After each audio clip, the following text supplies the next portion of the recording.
Agora é 12h32 e a gente volta a falar sobre educação. Temos uma convidada agora, é a Flora Alves. Ela é integrante da SG Aprendizagem Corporativa e idealizadora também do Trattern, que vai falar sobre educação com a gente aqui nessa edição de Pan News. Obrigado, Flora, pela entrevista. Boa tarde, seja bem-vinda. Boa tarde, Victor. É um prazer enorme estar com você para falar de um assunto tão relevante para você e para seus ouvintes. Obrigada pelo convite. Pois é, Flora, a ideia é que a gente fale aqui a respeito do novo normal, né, sobre as mudanças que deverá haver na educação durante esse período do pós-pandemia. A pandemia ainda não terminou, é bom deixar claro, mas ainda assim as mudanças já começam a ser preparadas, né, para esse futuro que vem pela frente. E o que você imagina de mudanças, Flora? Quais devem ser as principais adaptações? As aulas online são uma tendência que vieram para ficar, por exemplo? Exatamente. Eu acredito que o futuro chegou. Então, achar que algo vai ficar diferente depois da pandemia, eu acho que chega a ser ilusório. O que nós estamos vivendo hoje já é um grande indicador do que deve continuar a acontecer. Então, sim, as aulas online devem ser incorporadas a outras metodologias que nós já utilizávamos. Elas vieram para ficar. Agora, o grande X da questão é sabermos utilizar esse recurso de maneira adequada para que a aprendizagem aconteça de maneira efetiva. A tecnologia, ela sempre foi importante e agora ela passou a ser essencial na maioria dos casos, para não dizer em todos. Então, o que nós precisamos conseguir fazer agora é preparar professores e alunos para o uso adequado dessa tecnologia. Mas isso deve ser uma tendência principalmente entre mais velhos ou até entre as crianças também, Flora? Digo mais velhos a partir de adolescentes ou até mesmo para alunos de cursos universitários, de pós-graduação. Para esses é possível que haja uma consolidação e também para as crianças é uma tendência real, Flora? Eu acredito que sim, uma vez que o adulto sim vai se acostumar mais a uma tecnologia que muitas vezes ele até nem estava acostumado.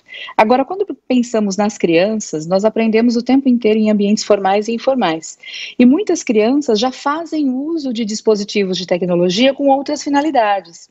Então, existe aí uma grande oportunidade de se criar experiências de aprendizagem significativas para essas crianças também, para complementar as atividades escolares e, por que não, pensar em dar apoio às crianças para que elas consigam transferir para a prática muito do que elas vão continuar aprendendo em sala de aula. Pois é, e agora com o retorno às aulas presenciais, por enquanto, quais devem ser as principais mudanças para as crianças, Flora? Porque em várias regiões do país, em várias cidades, as prefeituras e governos estaduais já discutem, né, como vai ser esse processo da volta às salas de aula, né? As aulas online já vinham acontecendo, mas agora a gente deve ter o retorno das aulas presenciais. E aí, nesse momento, enquanto a pandemia ainda acontece, enquanto ainda há o contágio da Covid-19, embora em algumas regiões haja uma melhora, uma queda de casos, ainda há a circulação do vírus. Como vai ser, então, esse processo, ainda durante a pandemia, da volta às aulas presenciais, Flora?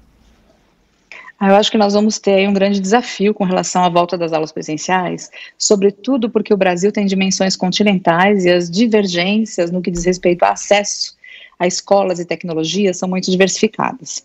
Então, eu diria que o desafio número 1 diz respeito à readaptação dessas crianças em um ambiente que não vai ser exatamente como era o mesmo, porque nós não teremos talvez o mesmo distanciamento social, mas continuamos tendo necessidade do distanciamento físico nesse espaço de convívio. Então, existe aí um desafio por parte dos professores, que é readaptar esse aluno a este novo cenário. E, claro, retomar tudo aquilo que muitas vezes sabemos que não aconteceu em termos de aprendizagem. Na minha percepção, mais do que nunca, a personalização do aprendizado será fundamental, para que a gente consiga entender como cada um dos alunos que está presente nesse ambiente presencial está se readequando e conseguindo correr atrás daquilo que ficou dentro desse período onde nós não tivemos aulas efetivamente.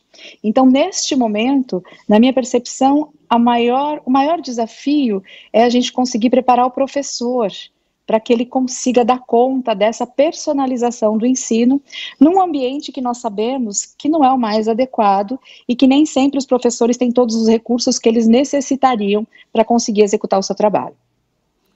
Ô Flora, e também é possível que a educação de boa qualidade seja levada a cada vez mais locais a partir dessa mudança tecnológica que a gente está narrando aqui, porque em muitas regiões os pais ainda se queixam de que não há um colégio tão bom, e há várias famílias que se mudam, inclusive, em busca de uma boa escola, de um bom colégio para os filhos, vão até os grandes centros urbanos, na maioria das vezes, ou para cidades próximas que tenham uma instituição melhor, que considerem de boa qualidade para os filhos. E agora, com a pandemia, com essa intensificação do uso das aulas online, é possível que esse ensino de qualidade, que antes ficava restrito a alguns locais, chegue agora a cada vez mais longe, chegue a regiões cada vez mais distintas. Essas fronteiras devem ser ultrapassadas, Flora, através do EAD? Excelente essa sua pergunta. Eu acredito que sim, a tecnologia é um grande aliado para que a gente consiga diminuir essas diferenças. Com a tecnologia, nós ganhamos alcance. O desafio é a gente conseguir conectividade e dispositivos para todos aqueles que precisam aprender. E nós sabemos que no Brasil nós somos um dos países que tem o maior número de dispositivos por habitante. Então, uma das primeiras barreiras, eu acho que talvez tenha sido vencida. O que nós precisamos agora é pensar como é que a gente fornece conectividade e internet de qualidade para que esta informação realmente consiga chegar a todos os locais. Uma vez que no Brasil nós temos geograficamente e sob o ponto de vista de conectividade uma diferença muito grande também. Eu acho que talvez um dos maiores benefícios da chegada da tecnologia no mundo, eu não vou nem dizer nesse momento, é o fato de que ela faz com que a gente consiga ter alcance no que diz respeito à informação. E nós sabemos que conhecimento é tudo e a educação é transformadora. Então, quanto mais a gente conseguir fazer com que esses dispositivos sejam usados efetivamente, eu digo mais, eu acho que as iniciativas que são não governamentais, cada vez mais tendem a focar em soluções que consigam disponibilizar por meio de tecnologia a educação de qualidade para todos. Muito bem, agradeço aqui a Flora Alves, ela que é integrante da SG Aprendizagem Corporativa e idealizadora do Trachenten, e conversou com a gente aqui a respeito das mudanças que a educação deve sofrer agora durante o período da pandemia, do pós-pandemia, na verdade. Obrigado, Flora, pela entrevista, pela participação aqui. Um ótimo sábado. Boa tarde. Para você também, foi um grande prazer. Eu espero que a gente tenha outras oportunidades. Uma ótima tarde para você e seus ouvintes.